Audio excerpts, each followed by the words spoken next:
Assalamualaikum Pak. Waalaikumsalam warahmatullahi wabarakatuh. Fahmi, Ya, silakan dulu Fahmi. Oke Fahmi, gimana kabarnya hari ini? Alhamdulillah baik Pak. Cuman akhir-akhir ini saya agak gak enak loh Pak. Bapak perhatikan akhir-akhir ini kamu kelihatan tidak ceria seperti biasanya. Nah, Bapak ingin tahu apa ada sesuatu yang membuat kamu kepikiran? Iya Pak. Akhir-akhir ini saya ngerasa capek banget. Sekolah berat, tugas banyak. Terus sama teman-teman juga lagi gak enak kita tuh. Jadi kepala tuh kayak penuh terus tuh tiap hari. Bapak mengerti. Kita bahas pelan-pelan ya. Kita mulai dari sekolah dulu. Apa yang bikin kamu merasa terbebani, Saudara Fahmi? Ya gitu Pak. Tugas numpuk terus. Setiap hari ada PR tuh. Terus materi juga makin sulit makin kesini. Kalau mau ulangan saya jadi cemas gitu Pak. Saya takut nilai jadi jelek dan takut dibilang orang tuh kecewa. Oh, jadi kamu merasa tertekan karena ingin memberikan hal yang terbaik gitu atau sesuatu yang terbaik ya. Nah, tapi tuntutannya menurut kamu terlalu banyak ya. Iya Pak.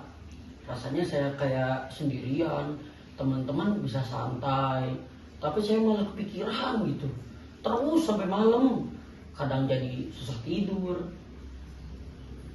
Memang perasaan itu wajar. Banyak siswa SMP yang merasakan hal yang sama. Kamu bukan anak yang lemah. Justru kamu peduli dengan tanggung jawabmu. Tapi kamu tidak boleh menanggung semuanya sendiri. Nah, sekarang bagaimana dengan masalah pertemananmu? Itu Pak, teman-teman saya udah pada mulai berubah. Pacar saya udah gak ada. Sekarang dia sering main sama orang lain. Saya seperti gak dianggap lagi. Kalau mereka ngobrol, saya cuma duduk sendirian. Kadang malu, kadang saya sedih. Oh, jadi itu yang bikin kamu merasa ditinggalkan ya? Betul Pak. Jadi saya mikir apa saya ada salah. Saya gak enak mau nanya juga. Takut dibilang lebay, manja lah. Padahal sebenarnya kamu itu hanya ingin dimengerti, Saudara Fahmi. Nah, perubahan pertemanan memang sering terjadi di usia SMP saat ini. Teman itu bisa mencoba circle baru, tapi itu tidak berarti mereka tidak sayang sama kamu. Tapi tetap aja Pak, nggak enak rasanya. Saya paham, Bapak paham. Begini saja, kamu bisa mencoba dua hal. Nah, yang pertama, bicarakan dengan pelan dan jujur ke teman kamu tanpa marah ya. Cuma menyampaikan dengan perasaanmu. Nah, yang kedua, buka peluang berteman dengan orang lain supaya kamu tidak bergantung pada satu orang saja. Gitu ya. Nah, dengan begitu kamu tetap punya teman yang dekat, tapi juga punya lingkungan yang lebih luas. Iya Pak, mungkin saya harus coba ngomong kali ya. Selama ini emang saya cuma diem dan jadi makin sedih. Nah, itu langkah yang baik. Sekarang untuk masalah sekolah, coba kamu atur jalur belajar. Jangan kerjakan semua tugas sekaligus. Mulai dari yang paling mudah dulu. Jangan lupa istirahat. Kamu boleh santai sebentar, main contohnya, atau melakukan hobi gitu ya. Iya Pak, saya biasanya maksa harus selesai semua. Jadi ya stres gitu di otak tuh.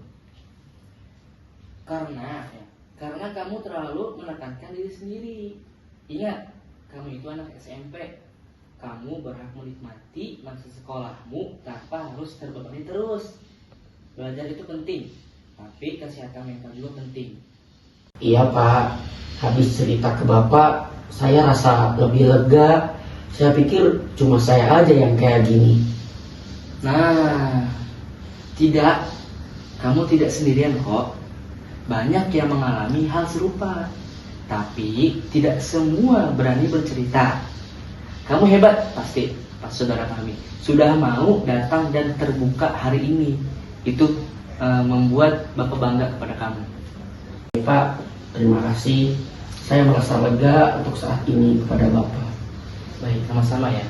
Ingat, pokoknya pintu kantor Bapak itu selalu terbuka buat kamu, oke? Baik, Pak. Jadi nanti datang aja lagi ke kantor saya. Siap. Terima kasih Pak ya.